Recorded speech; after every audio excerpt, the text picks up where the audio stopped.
What's up, and welcome back to Nowstalgia Pod. We're giving you your weekly look at what's going on in pop culture. My name is Pat Shee, and I'm here, as always, with my co-host, Dave Martin. Son, what's going on, dude? Hey, man. Happy April Fool's Day. No podcast today. Sorry. Yeah, if you're listening to this, this is not the podcast. This is just Dave and I hanging out, as always. And if you enjoy us hanging out or listening to us talk about pop culture, hit that subscribe button and go follow us on iTunes. Yeah, kind of crazy it's April already. For real, man. You're chugging along. Yeah, no, I feel like January and February kind of slow. And then as soon as March happened, which was like a 5-weekend month, if I remember right. And mad shits come out. Now April's jam-packed. So as always, the culture continues, my friend. Pretty cool. Yeah, we were talking right before we got on air how Game of Thrones and Avengers are coming up, which is like two of the biggest moments of the year. And then later on in the year, we obviously have Star Wars, and that will be a whole thing of its own. But it really feels like this is like the real, like we're getting into the meat of things now. So yeah, man, it's awesome. We're in the end game now. We got a lot to talk about today. We got music, TV, and movies. We're giving you the whole onslaught. Let's start with Lil Nas X, Old Town Road, been making some waves in the music world. This is interesting. So the song Old Town Road dropped back in December of last year. Got a little bit of attention, but then Justin Bieber, I think it was on his Instagram story, said, this is my new musical crush, and was listening to the song and gave it a shout out to his followers. Quickly picked up steam, obviously, because the Biebs is just, he makes moves happen. And it started climbing the country charts, which is interesting because I don't know if people would describe Lil Nas X as a country singer, would you? No, despite having horses in the back. He came up as an Atlanta trap rapper. You won't see any. I think he has 2 projects, but they're not on Spotify. They're just on like SoundCloud. And yeah, he's a new another trap artist. Nothing out of the ordinary there. I actually wasn't familiar with him because he hadn't really made that many waves with those traditional rap songs. But then Old Town Road comes out and gets picked up with lots of memes and SpongeBob memes and all that, and evolved as a viral song does in 2019. Not really surprising, but what's so interesting is the whole country thing. I think the reason we're talking about this today is because the song started to top the country charts and was being requested in country radio and all that. And then Billboard decided it wasn't actually a country song, and they took it off. And there was this big backlash to that, and that's kind of what everyone's talking about.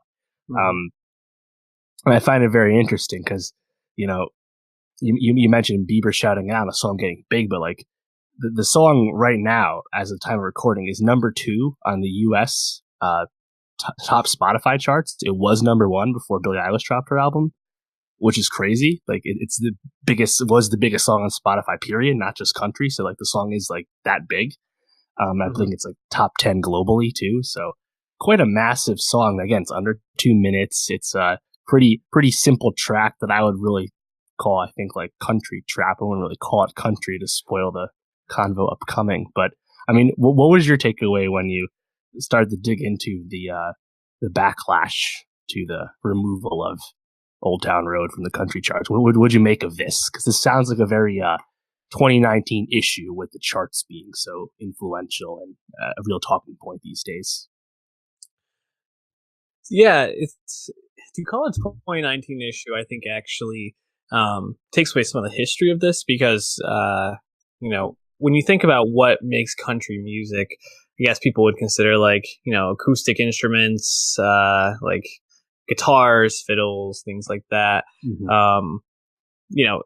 When you think about what makes artists that are not rap, so when you go outside of rap, what spheres do you see black artists in? You see them in pop, sometimes in rock music, not as frequently, and then you see them in rhythm and blues. It's like the catch-all term. When you see Hispanic artists, it's Latin music. That's the catch-all term. And I think this is really like where it comes down to. It's just that while I don't know if Old Town Road I would necessarily consider it a country song, this idea of what makes a song a certain genre and genre blending just in general is really interesting, especially because it does seem to have a history of racial overtones behind it. You know, these artists being categorized based on their their ethnicity rather than by the music that they're actually making, and what that music qualifies as is pretty interesting, especially like Latin charts. Still, I think they just basically put together any song that's like mainly Hispanic sounding or speaking, which that includes hip hop, rap, pop, rock, like it all flows in together. So I find this actually a pretty fascinating topic. What was your take? Yeah, you're right. It's not just existentially a 2019 problem, because we've seen this come up. And I think what I started to grab onto was that I think this just kind of sets a bad precedent, the way this was going. And I think you really have to kind of analyze how country music is operating these days. And again, if you're new to the channel, which please subscribe, rate and review on iTunes, all that, you'll probably notice that we don't have any country reviews on the channel because we don't actually like country music. So I'm kind of coming at this at the top level music industry perspective. But country music right now is kind of having identity crisis with its charts too. So it's really funny to see then this new song that's really, I mean, it's got a trap beat. So I do side with Old Town Road not actually being a country song, but I'm more interested in the precedent. And all like top country songs right now, you go on these charts, and these are all like very pop influenced songs. You know, you mentioned fiddles and like traditional instrumentation. A lot of that's like disappearing from like top end radio country. So the fact that country music would start to get on its high horse when it's already been selling out and just being a worse version of pop music, I think it's kind of rich, you know? And like, just speaking to actually like race, I think if Lil Nas X put this song out and his name wasn't Lil Nas X, it was just his birth name, or maybe he was just a white guy, they probably would have let it slide. Because I mean, we have songs like "Body Like a Back Road" by Sam Hunt. That's very country. Or "Meant to Be" by BB Rexa and Florida Georgia Line, which is just a straight pop song. You know, country doesn't mind if depending on who's involved. You know, but I think that everyone got mad and bringing up race and all that. I think the problem is if we go down this road, then you're gonna let people try and get into hip hop and like use this kind of like barely there logic, and I think it kind of opens a can of worms. I mean, look at the hip hop charts right now. We have "Sunflower" off the top, Post Malone, Sway Lee. There's no rapping in that song at all. That's a singing song. Doesn't mean the song's bad, but I'm just saying it should be on the hip hop charts. You know, "Please Me," Cardi B and Bruno Mars, the same thing. There's a little bit of rapping on that. Remember a few years ago, Drake, "Hotline Bling." He's like, I don't know why they thought that was a rap song. I wasn't trying to make a rap song. You can give me an award or nominate me for an award that isn't a rap category. You know? So these, I think still classifying things correctly it is wise, but also I think the barriers, you have to call both ways. I think country music itself is kind of looking a little foolish here. But I mean, what do you think? Do you think it really matters? Do you think this will come up again? I think it'll definitely come up again, only because I think the further and further you get down the line from the genesis of anything, the more that there's going to be blending just by the nature of people having these different influences in their life.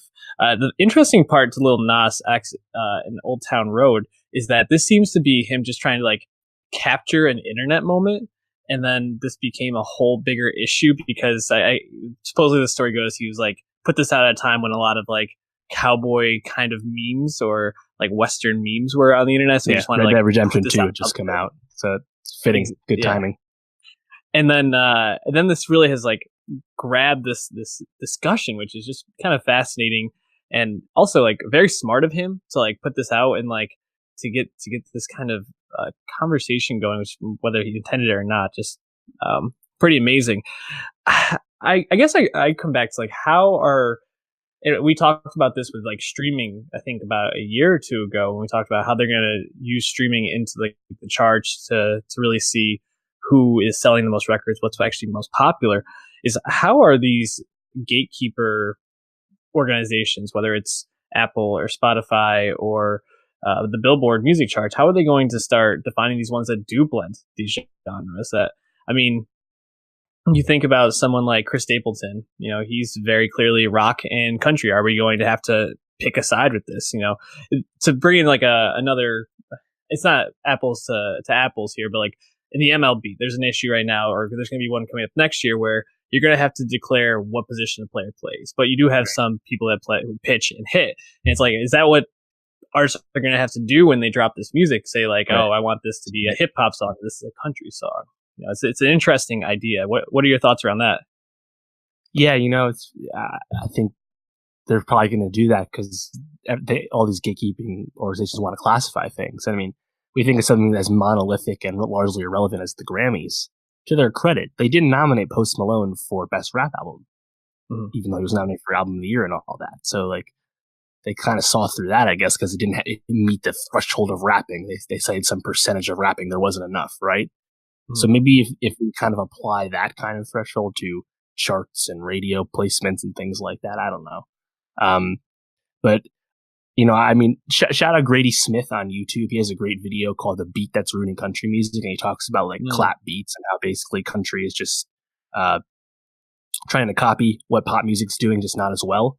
He speaks about it very eloquently. I'd recommend that video. This kind of applies to what we just said about country kind of getting on its high horse now of all times when they're trying to take the influence from hip hop and pop.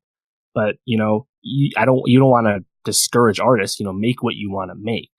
But I think we do need to find some way to prevent just blatant category fraud, whether it's Lil Nas X or whether it's Sunflower, So I think the conversation will keep going, I think, somehow. So we'll see what happens. Yeah, I don't think we've heard the end of it. I actually wonder if this is a bad thing for country music. People are talking about it that wouldn't usually be. It's going to be, I think, fascinating to see if this is something country music can embrace a little bit and start to genre blend more, if it's going to like push them in the opposite direction. I could see it going both ways. So just an interesting thing to think about. But why don't we move on to some other music? Another newer, I don't know the way to say it, because she's 24? Saweetie, dropping her first album, right? Second album, number 2 EP. She's just 2 EPs, not that much music. Debut albums later this year, but this is her second EP, and there's a third one on the way, I believe, before this first album drops. So, she kind of came on the scene, 2017 with Icy Girl? Yeah, that's right. And 2017, Icy Girl, which originally was just like a freestyle she posted on her Instagram, and then she made it into a real song with video and all that. And that song caught on, got picked up everywhere. Was an Insecure last year. That song was huge for her. But yeah, she came up quick, and I think became a star of sorts quick, which I think really kind of speaks as something that's, I think, a little bit undeniable about her artistry, even if I think musically she's still a bit of a work in progress. But I mean, had you listened to her High Maintenance EP last year, or was this like the first like project of hers you dove into? This was my first, I think, time becoming aware of her as an artist. I really liked a lot of what I heard. I was really surprised to hear Quavo on 2 tracks, and then doing a little more research makes a lot of sense why he is. But I actually felt like when he dropped in was when I felt like least engaged with her music. I found her a much more engaging artist on this project in general. And I mean, I do think that there's a lot of refinement here, and she can go up a level, but there's a lot to like. Yeah, to the Quavo point, sounds like Quavo these days. Shocker. Now, it's funny because like Saweetie also came in the news for negative reasons, because XXL posted all their pitches for freshmen. Obviously, the cover will come out in June, so then it's that time of year of decisions to be had, right? And Saweetie was like the only one to like kind of like freestyle her pitch, but didn't really go that well. They took the video down and got a lot of hate. Yeah, that's really bad timing, considering you're putting out your second EP and trying to really capitalize on this moment, And if you remember, we did our early XXL list last year, and I said Saweetie probably makes sense as a pick, assuming she releases at least another project between then and now. And sure enough, here we have it. And I think ultimately, I like her swagger. I like her persona. Like I said, I think she has a natural star power to her, and I think being dating Quavo, someone very famous in rap, but probably is getting eyeballs on her, whether that's fair or not. But I think she still kind of struggles with her flow. I think this came up with XXL video, but like I think some of these songs, like My Type, right, which uses the Freakily beat, right? That's a beat that has been largely untouched. That's a beat that really should only be touched if you're really gonna do something good with it, right? It's a famous, Southern beat. And I think she kind of messes up at times. She kind of like doesn't live up to the beat. I don't know. And I think other times, like Emotional, which Quavo short verse aside, I think that's a song where she showcases a lot of different flows, raps and sings a little bit. And I think that's a song that kind of really shows, I guess, like the ceiling of like what else she can do. Because Icy Girl, great song, hot song, pretty one dimensional rap though. And getting past that, I think, has kind of been what she needs to do. And like last year, like songs like Good, like she's shown things. Then she had like a loose single with G-Eazy and Rich the Kid, Up Now, and that really showed her like Bay Area bona fide. So she's kind of dabbling in a lot of different sounds. I just want to see a little bit more of a refinement. And again, she continued to show versatility, but I guess this is up the quality a little bit more. But ultimately, I was surprised. I didn't expect to like it as much as I did. But Emotional is definitely my favorite song. What about you? Yeah, I thought Emotional was good. I also liked Hot Boy. Like that really just like shows off her braggadocio for sure. Like I got a big dick.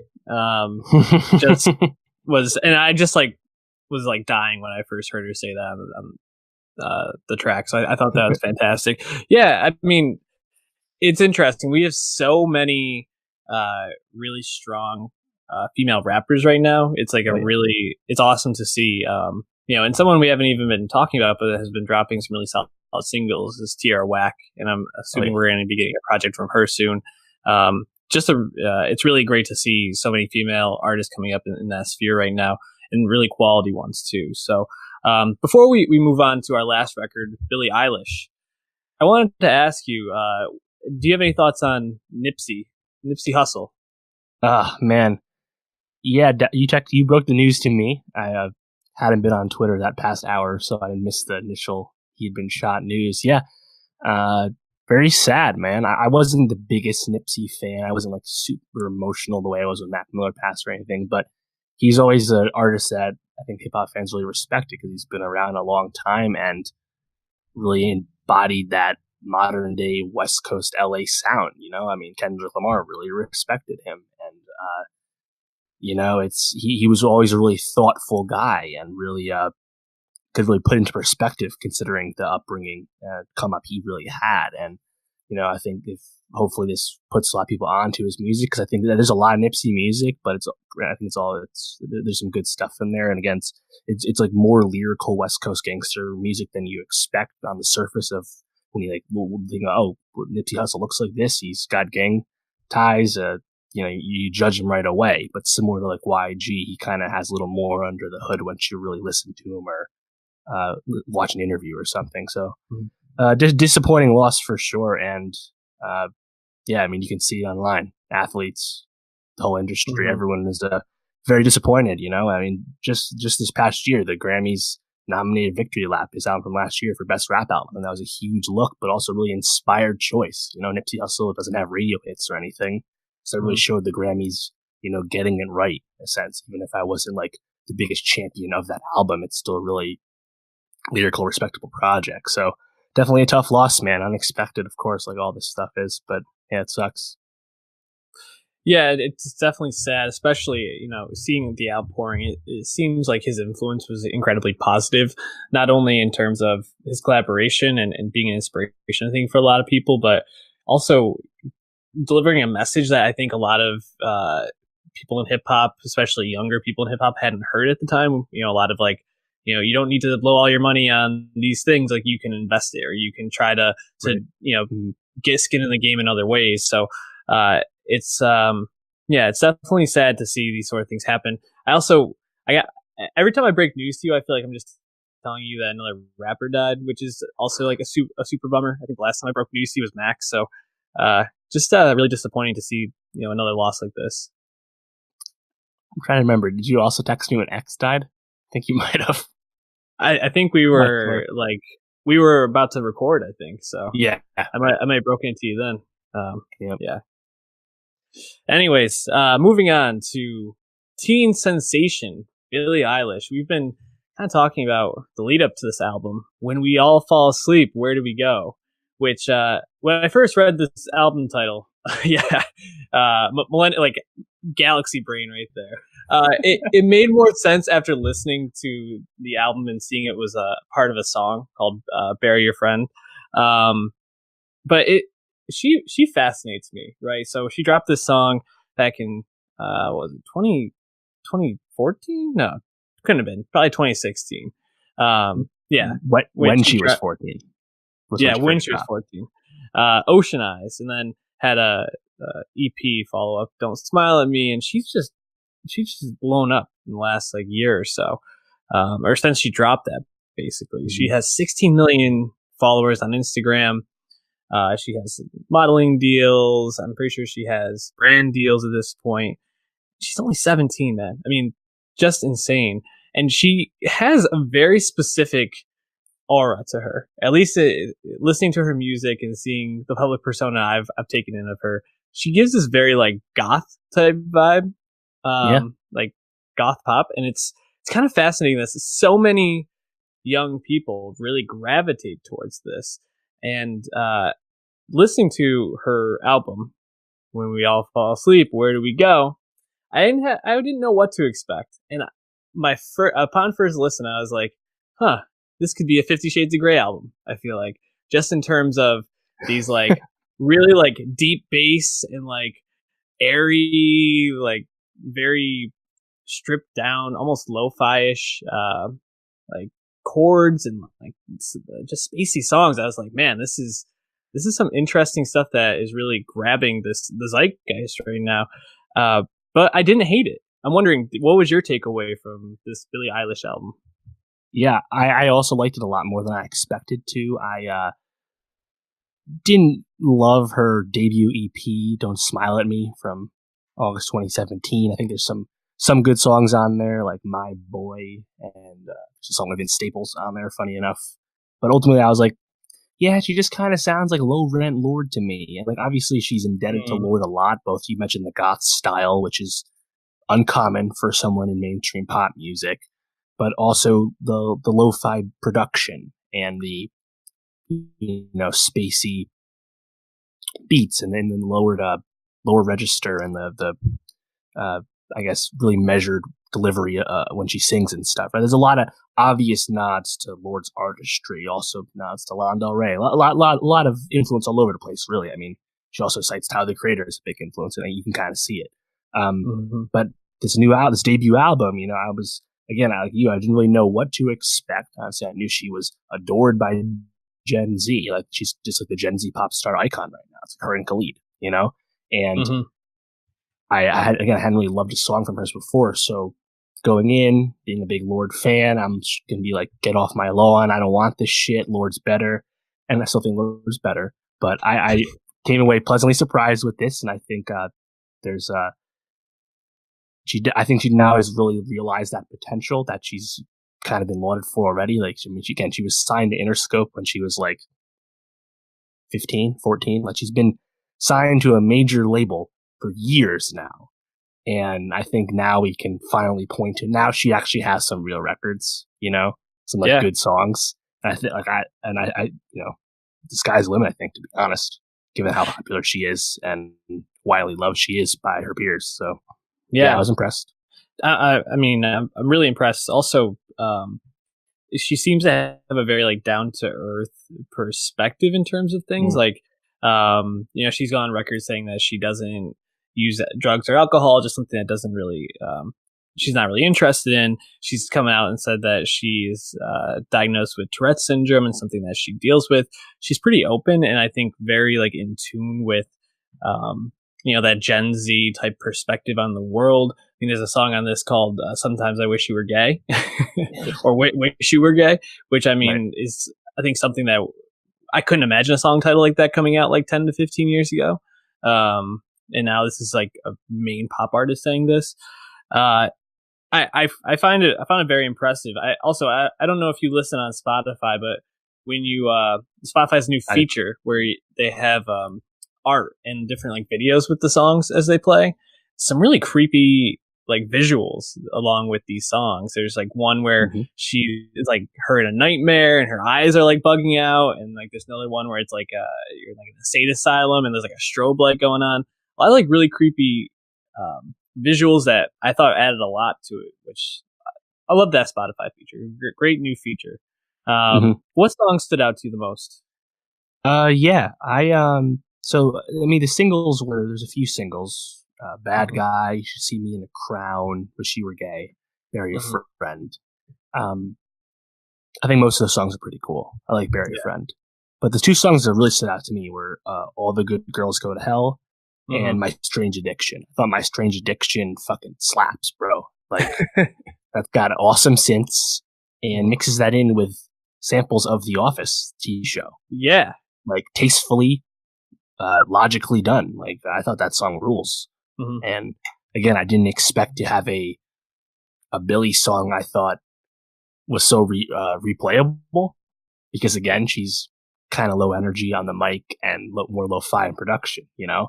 And like, You Should See Me in a Crown, that has obvious EDM production, right? So I think that has, you know, again, that can get the party going a little bit more. But yeah, My Strange Addiction kind of blew me away, because I remember when I was listening to, and like when all the good girls go to hell, track 5, I'm listening, and I remember all of us saying, "Oh, this is good," because I was like, you know, I wasn't feeling it at first, and then yeah, I think the album in the middle really takes off. So My Strange Addiction is definitely my go-to for this. What about you?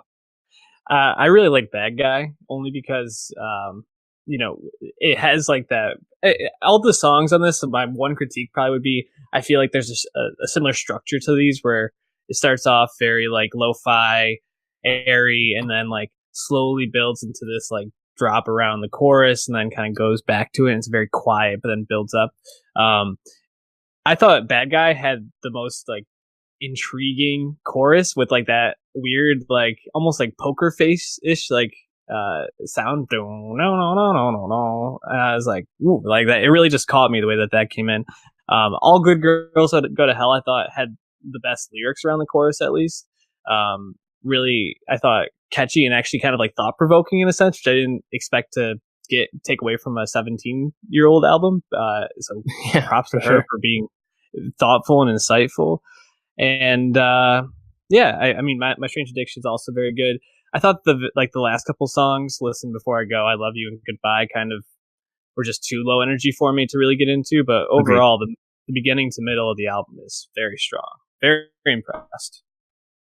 Yeah, I mean, takeaway is that she's just like the biggest star that kind of speaks to that like Gen Z worldview, as you spoke to, that angst, that nihilistic view, you know, and the fact that she's so successful with stuff that doesn't sound immediately friendly when you describe it like that really speaks to, I think, the star power and future success to come. So definitely going to be a huge record. I didn't check the projections, but I mean, shit, she's the 20th most popular artist on Spotify right now. She's fucking huge, and she'll continue to be huge for a long time. Absolutely insane. You know, something that is probably not going to be as huge as Billie Eilish, but a director that's quite big right now, Jordan Peele, dropping his not television debut, obviously, but newest television project, Twilight Zone, on CBS All Access. Dave, they dropped the first episode on YouTube. Give people a little taste, get them to give up that hard-earned money for that CBS All Access pass. What did you think of episode 1? I didn't get a chance to watch it, so I want to check in with you around it. Right, and I also didn't get a chance to watch episode 2, which is on All Access right now. I think now it's going to start airing on Thursdays, but they dropped the first 2 this morning.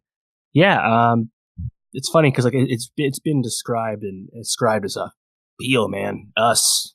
A lot of people talking about us now. Twilight Zone's coming, and it's like he's producing Twilight Zone, and he's the host / narrator, like Rod Sterling, but he didn't direct any of this. He didn't write any of this. So it's not as much of a Peele project the way Get Out and Us are. But still, it's still exciting to see him involved. And I think what immediately stands out is that he's really good as the Rod Serling role, as the host and narrator. And he's just kind of present in the world of the episode, which is really cool.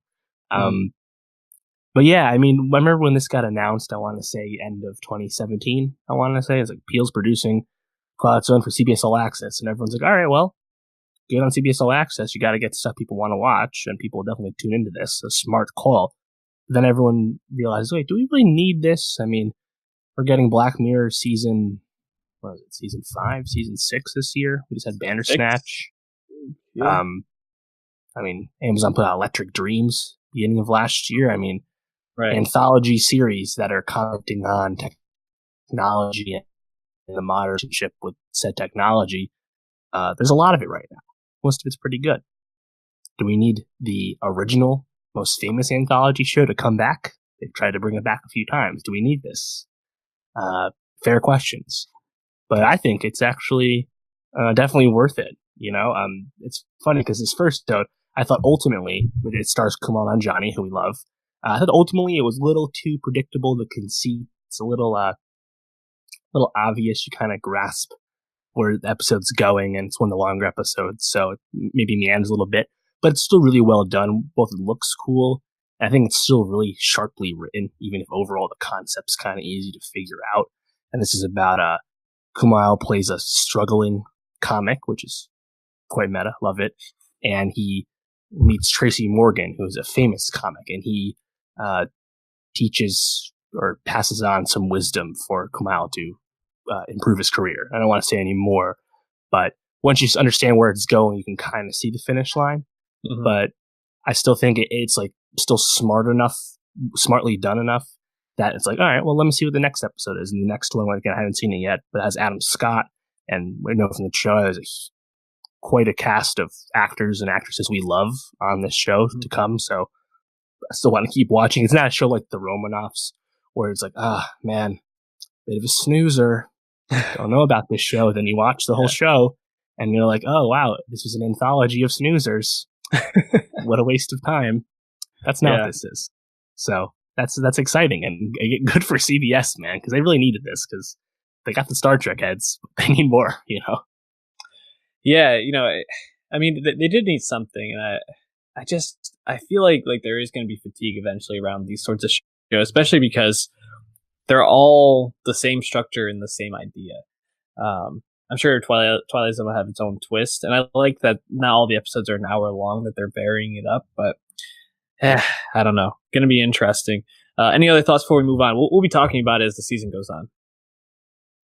Yeah, we'll be talking about it. I think, like Black Mirror, I think generally Black Mirror is a show that still commands goodwill from the audience, because even if there are episodes that naturally are not as good, not as interesting or compelling, generally you understand that the creators, the writers, they like you trust them and you trust their eye for quality, and like you have to kind of give anthology creators a bit of a pass at times because you have to create something totally new every single episode within this larger conceit, right? So it's challenging art to make. I mean, heck, even with shows like Fargo, right? Like that show kept going despite maybe not needing to keep going, yet Noah Hawley had to keep figuring out ways to make whole new seasons. Anthology shows, you're literally doing that each episode. So I think it's when episodes change, you know. So I think it's quite the monumental task, especially when you're trying to live up to the legacy of the Twilight Zone, one of the most famous and lauded shows, right?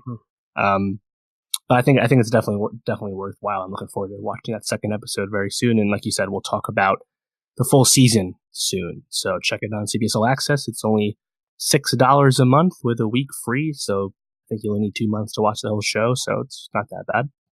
Not that bad at all. HBO gearing back up into full swing here. Game of Thrones, like we mentioned, coming back in 2 weeks from yesterday. But premiering last night was season 7 of Veep and season 2 of Barry. I'll just vamp quick on Veep. We've talked about Veep before on here. I like to check in with it. It's one of the most well-written shows. Aya Nucci just released Death of Stalin last year. Fantastic movie that we both enjoyed. And if you like that movie, you'll like Veep. The writing is very quick, very sharp. You know, some of the lines from this show, I just like can't believe that they actually make it on. And I mean, you obviously have Julia Louis-Dreyfus at the top, but the cast is just stacked. You know, you got Tony Hale from Arrested Development, Matt Walsh, who you would recognize from a bunch of the movies from the early 2000s. He's in everything. Yeah, he's in everything. Reed Scott, Timothy Simons, who's kind of been the breakout of the show. His star has really risen as Jonah. You know, Gary Cole, which is one of the that guy in Hollywood, I would say. I mean, if you keep scrolling through, you'll find everybody. Paul Scheer had like a very tiny role in this, and he somehow like reappears, and every time it's just very funny. I haven't gotten to him yet. That's exciting. Yeah. Awesome. He's like a TV producer on it. Just like shows up every once in a while. It's great. But yeah, just one of the best shows on TV for comedy. And this season, Selena's running, which for president, which she thinks is her second time doing it, but it's actually her fourth time, which she keeps being reminded of. Andy Daly joined the cast this season, and it seems like he's gonna have a very funny like running gag on this show, which is gonna be great. And Jonah is also running for president, which adds like a nice absurdist perspective on the whole thing. In last night's episode, I mean, I'm not spoiling too much because I won't really go on the jokes on it, but he's married to his stepsister, which comes out while he's being interviewed on television. So some very funny jokes around that. Yeah, I mean, if you haven't watched Veep, each episode's only 30 minutes, and especially with the current political climate, it adds a levity and an absurdity that you can enjoy rather than the absurdity of our normal political atmosphere. So it's great. Yeah, I think that point there is kind of what people are most looking forward to for this final season, because Veep, for the first 6 seasons, like it existed as the most accurate political show on TV. All the DC folks say it was closer to that than it was to House of Cards, certainly, right? And more importantly, it was lampooning and, having a go at, the machinations of politics, right? And it was done really well. And you said so well written, so smart, and also it's hilarious that it's really the whole package. But now, when you have this is the first season that is coming out with Trump in office, because Julia, she had breast cancer, right? Or cancer anyway, and they had to postpone this final season.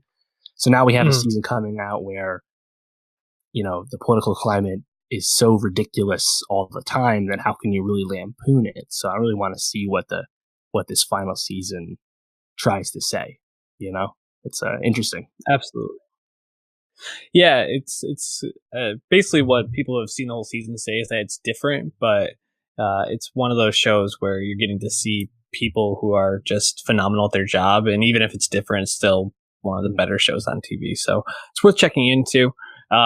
Another show which I think is one of the best on TV, it was definitely at the top of our best of list for the first season, is Barry, starring Bill Hader. I think he's like a executive producer and sometimes a director on this as well. This show looking at Barry, played by Bill Hader, obviously, who is a hitman who wants to become an actor and get out of the life of being a hitman. Allison Herman of The Ringer, I think, had a very interesting way of summarizing the first season, which is is Barry a good person or not, was kind of like the question throughout. And she said that the second season seems to be, when will Barry recognize that he's not a good person, which I think is a pretty interesting question to be underlying the whole season. What'd you take away from the premiere? Yeah, and I think that conceit right there is important because Barry season 1 ends in such a masterful way that the show as a whole feels like it didn't need to continue, right? Like Barry, spoiler for season 1. I don't know why you're watching this if you haven't seen season 1, but Barry kills Moss at the end, right? And he's like, all right, now I'm going to restart my life now, after he's totally corrupted himself by killing his former military friend and now Moss, two innocent people that didn't deserve to die. He can rationalize it as they're criminals, right? And now that Barry is seemingly an irredeemable person, we have to watch more and see like what's going on, right? Is Barry, are they going to try and redeem Barry? Is that where we're going? Or are they going to actually stick to the darkness? Because I think ultimately this is a show that has lots of funny moments, but ultimately it's pretty fucking dark, man. Like, yeah, Barry himself is having a tough time, and now with the season 2, Gene and Henry Winkler is also having a tough time, obviously, as his girlfriend was murdered. So it's dark, and it feels like they decided that they wanted to make the second season. So obviously, I trust Hader and Berg's hand with this, and also how can you blame Hader for having his like best role to date? You know, wow, keep it going. I understand, but yeah, where they're ultimately taking it, whether it's Hader realizing he's a bad guy, then whatever happens next, or Hader actually truly becoming a better person. You know, I like to see what happens to Barry. It's pretty interesting. Yeah, I mean, I think the second season really starts to put that question in your mind and just kind of keep it going. But I'm again looking forward to more. I thought I had season 1 as my number 4 show of the year last year, so obviously I'm very excited about this. Yeah, and the first episode of the season, I think, does a really good job of kind of the question of selfishness is kind of, I feel like, is at the center of it. You know, Barry's trying to hold this acting class together as Henry Winkler's Gene is grieving and doesn't want to hold the class anymore. And, you know, kind of about the things we withhold. Even at the end, Sally, played by Sarah Goldberg, you know, Barry gives this long monologue, very emotional, which maybe we'll talk about in a second, that they actually play out about his first time killing somebody. And Sally's like, oh, I really want to be here for you, but I can't tonight. And actually, I have a thing in the morning, so maybe I can be there for you at like noon tomorrow. And I was like, that is like the most like perfect, I feel like, way to like summarize the whole thing, you know. And maybe one of like the least selfish people in the show, which is Soho Hank, or maybe is it NoHo Hank? Sorry, yeah, NoHo Anthony Hank. Yeah, he's. I mean, I think the surprise breakout of the show. He ends up also kind of like showing his dark side and having to be a little bit selfish in this season as well, at least at the beginning. It's very interesting to see how they're like playing with these themes. And you can kind of see where it's going in terms of like, you know, Stephen Root's character is being held by the police, and it seems like they're going to start getting some leads that Barry is the person that commit these murders in the first season. But just a really, really funny and interesting, and like you said, dark at times thing. I mean, the whole scene about his monologue and then acting it out, I thought was really, really effective in terms of being emotional and just capturing you in that moment. Right. Yeah, I'm curious to see how they keep NoHo Hank, keep the Bolivians and the Chechens and now the Burmese, I guess, too. How do they keep them into the story? Mm-hmm. You know, is Barry going to fall back in somehow? Is NoHo Hank going to make him do something? Seeing how they keep that thread going, I'm curious to see. Also, Sally doesn't know, obviously, Barry's secret. I hope they can keep her feeling integral to the plot and don't like short shrift the character if they keep her in the dark a while longer. You know what I'm saying? Because like, right, if Barry's doing all these things, evading the police, doing stuff with NoHo Hank, that's going to feel more important because he's the lead character. And Sally, everything that's with Sally is going to feel irrelevant because she doesn't actually know what's going on. You know, I feel like that's a trope that happens a lot in shows with some kind of mystery or lying or something like that. So I hope they can keep her going because I really like Sarah Goldberg. I think she's really great, and I think Sally as a character is, even though I think she had her moments up and down with the writing in season 1. I think, you know, as someone in LA, and I think we're going to get to see the dark side of her, or at least what troubles her in this season, judging off what Gene was looking to lead with the class. I hope they can keep her feeling important. But overall, very excited that Barry's back. It's Barry, Veep, and Game of Thrones, man. And then once that ends, they have Big Little Lies. HBO is really heating up right now. Yeah, a murder's row for HBO, which is par for the course for them. Something that was I would not consider part of a murderer's row ever. The Beach Bum. Harmony Korine, director of Spring Breakers, releases this Matthew McConaughey-led movie his follow up to what was this? Serenity. Yes. Serenity. Yep. God. Another check it out. Yeah, go give it a like if you hate that Matthew McConaughey movie, because we certainly did not like it. We thought it had a very strange twist and so just weird. Oh, God. Matthew McConaughey, though, I mean, The Beach Bum, I think it's right there, if not possibly worse than Serenity, which is saying a lot, but I almost couldn't make it through this film. I got about halfway through, and I was really like, man, I don't know if I can commit another 45 minutes to this. Especially because 45 minutes in, I think they had just gotten to, like, the wedding, and when, like, there's actually some conflict driving the plot finally. I don't know. I guess maybe we should start off by kind of giving a breakdown of what the movie is. So Matthew McConaughey plays this like genius bum who just kind of like hangs out on boats in Key West and is living the dream, just getting drunk, getting high, sleeping with women. Yeah. Moondog. Moondog, getting tan all day. He has a wife back in Miami who I played by Isla Fisher, who's sleeping with his friend. Oh, I thought she was great. Yeah, she was fantastic. I mean, she's always great, I feel like.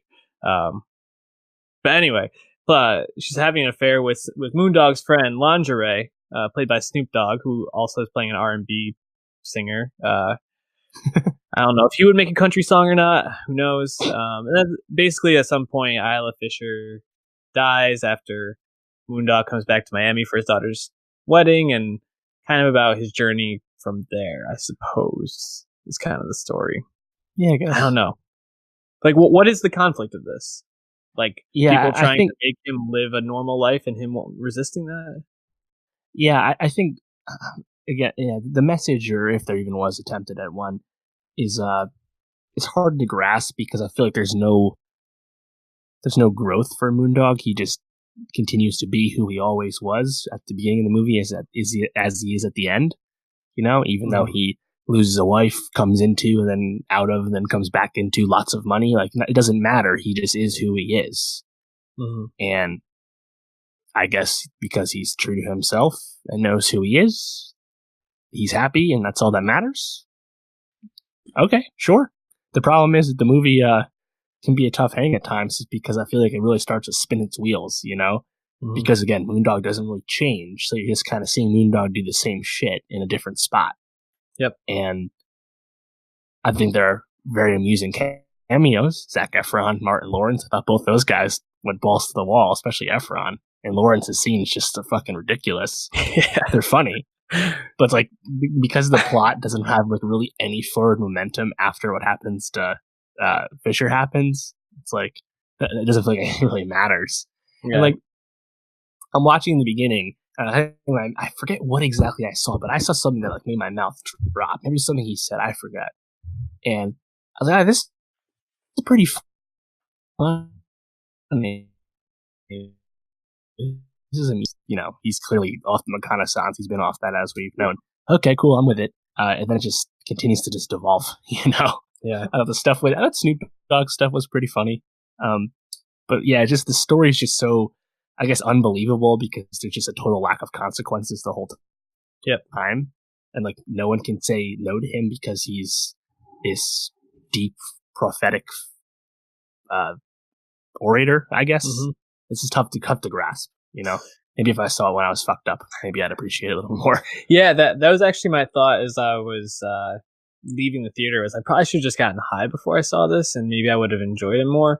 But the thing is, I don't even know, you know, something like Harold and Kumar, Cheech and Chong, like, those are stoner movies, right? And I guess if this film had kind of like gone a little bit more into like the absurdity of like stonerism, maybe that would have been it. But I really feel like what it was trying to say is like, he's this eccentric guy who lives this eccentric lifestyle that's basically counterculture, and because of that, like, everybody who doesn't understand him or know him, like Limp Dick Frank, for example, like, just can't really understand like his appeal, but like, because he's so like different, like, that's what actually makes him great and like a genius. And I was like, man, I don't know if I really buy this, especially because I wouldn't mind it if there was something redeemable about Moondog as a character, but I didn't really find that much to root for with him. I mean, he was a womanizer, an alcoholic, substance abuser. He robbed people. He like just destroyed things without regard. Um, Probably like the one moment I felt something for his character was when he was he saw lingerie and his wife hooking up, and you could tell he was like affected by that. And then right after Isla Fisher dies, you could tell he was affected by that. But otherwise, it's just kind of like this guy just doesn't give a fuck about anything. Like neither can I with the the way that this movie is filmed. So that's kind of where I was at with it. I do want to say the soundtrack was great. A lot of Jimmy Buffett in there, who actually has cameos throughout, which is just like, yeah, of course. And you had Lil Van Morrison there at the end. The Cure came in a couple times. I thought it was a pretty solid soundtrack, very enjoyable. And Martin Lawrence, dude, that whole scene where he's swimming out to the sharks, I was like dying. Like that was like the one moment I was like, all right, like the dolphins, here. Man, they're here. Come on in. Oh, funny. So funny. How'd this movie do at the box office, Dave? Oh God, so Serenity was McConaughey's previous worst wide opening ever, like 4.4 million. Mm-hmm. Beach Bum underperformed its already low projections. It only made 1.8 million opening weekend in like 1,000+ theaters. Yikes. Very bad. Distributed by Neon, and Neon's had a bit of a tough hang recently. Vox Lux didn't do good. Assassination Nation didn't do good. They really haven't had anything be much of a big hit for them besides I, Tonya and Three Identical Strangers. So for one of those indie upstart, this is like year 3 of them, like they're a very new movie distributor, they're having a bit of a tough go. And again, like this movie clearly was not expensive, but it's still going to somehow be a disappointment because it's just not making any money back.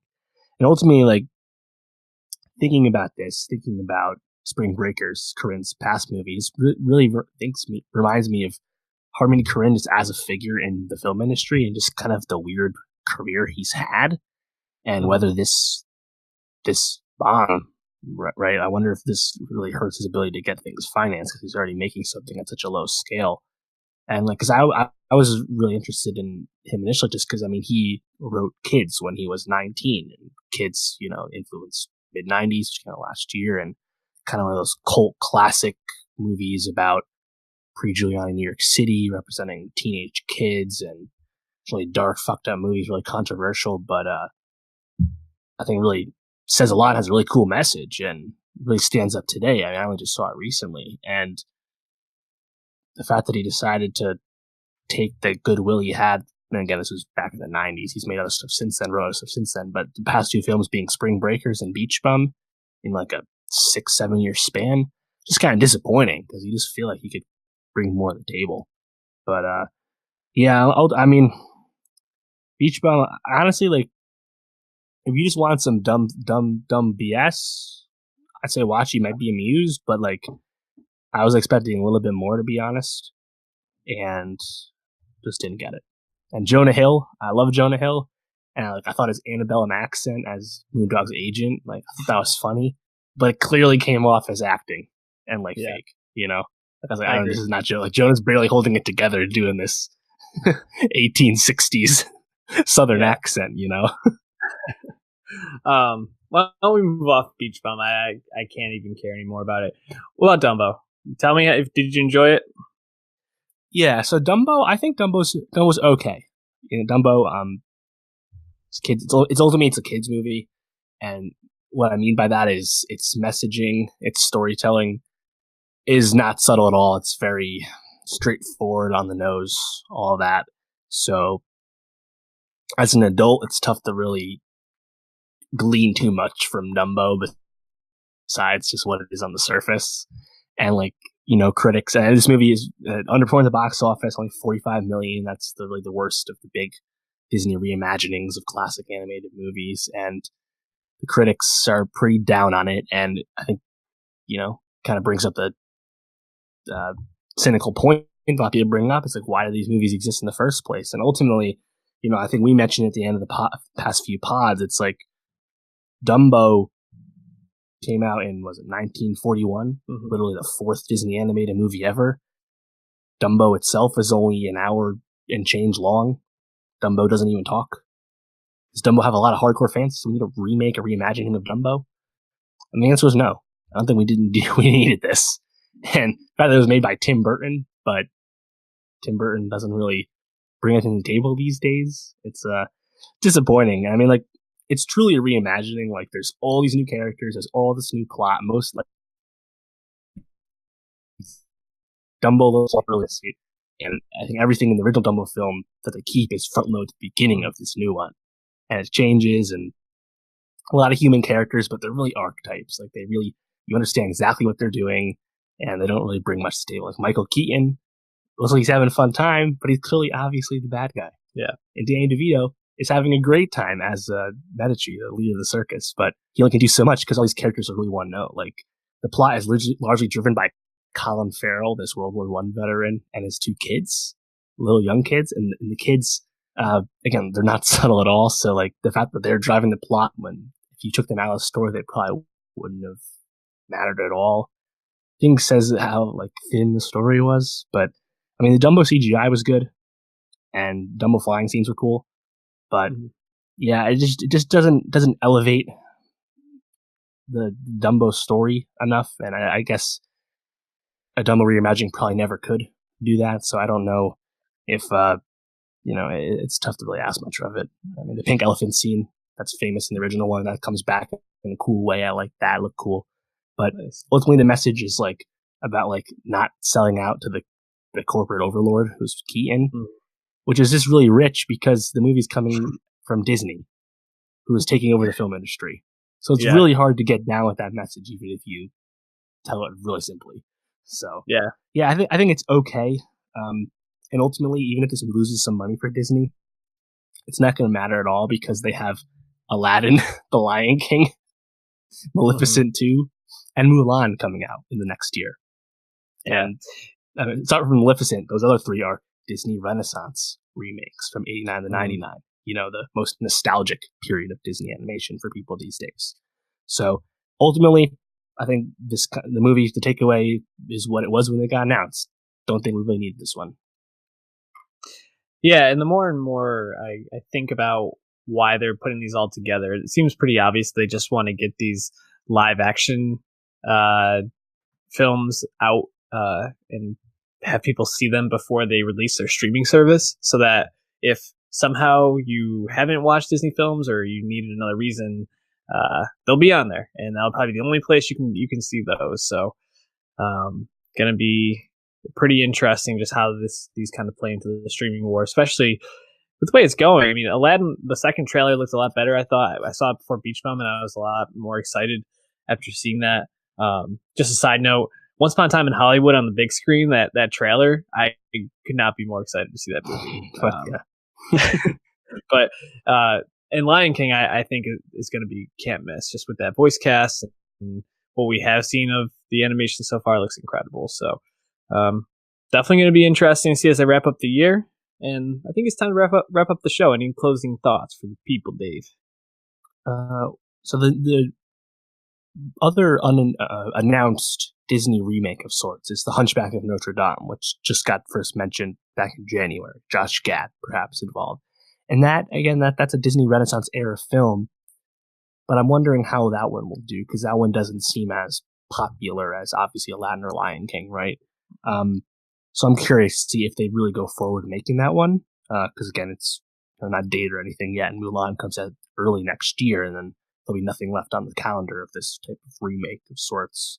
So I was actually going to ask you, what of the remaining Disney Renaissance films would you most want to see reimagined? Yes, we know we don't need these, but if they were to make ones, they probably will. Which one would you want? The options obviously are Tarzan, Little Mermaid, Hercules, Pocahontas, and also The Rescuers Down Under, which is probably your pick. Oh man, I feel like Pocahontas is problematic at this point to remake. Yeah, I think I lean probably Little Mermaid, especially with everything we've seen with underwater and Under the Sea. My pick too. Yeah, that'd probably my pick, and then Tarzan be number 2. The only thing is Tarzan, that soundtrack, it's You just kind of roll that back. You can get someone else to do it. Get Phil Collins to reimagine it. I don't know. Just I feel like the soundtrack is integral to that. Plus, they had that Tarzan live action with Skarsgård, and if I remember right, that wasn't actually Disney. That didn't do well. That was Warner Brothers. Same way Snow White and the Huntsman was actually Universal. So maybe because Tarzan is not strictly Disney IP, they wouldn't be as invested in it. But yeah, I think Little Mermaid's kind of the obvious choice. But then I was thinking like Hercules. I know Hercules is kind of popular, but I think Hercules is kind of like the low end of this era. Like I think it's good and amusing, but it's not like amazing. So maybe they could redo Hercules and make it amazing. But then again, there's been a lot of Hercules stuff apart from Disney, so maybe they don't care as much. I don't know. Be interesting. I'm trying to think of a redheaded younger actress who could play Ariel. I mean, my first thought was Isla Fisher, but she's a little too old to play, I think, Ariel. Right. Oh, I just remembered. They're also doing the Cruella de Vil Emma Stone. Forgot about that one. Technically, 101 Dalmatians with Glenn Close. It's the first of these weeks, but back in interest. So interesting. Absolutely. So stay tuned with us. What do we got next week? Yeah, next week, No Rest for the Weary, man. Shazam with fantastic reviews from DC. Awesome for them. Killing Eve season 2 starts on Sunday. Khalid, his second album, Free Spirit, drops on Friday. Game of Thrones will be a week out from next week's spots. We'll be talking all about the season, predictions, expectations, who dies, all that shit. And some other stuff too. Blackpink, the most streamed, listened to female group right now. K-pop. They're dropping an album. Best of Enemies. Maybe that's good. Peterloo's coming out. So a lot of stuff. So make sure you pay attention to that. Watch our pod account at NowstalgiaPod. See what's good. And we'll be back as always. Yeah, hit that subscribe button. Give us that 5-star rating and review on iTunes. We appreciate you. Happy April Fool's Day. Peace out.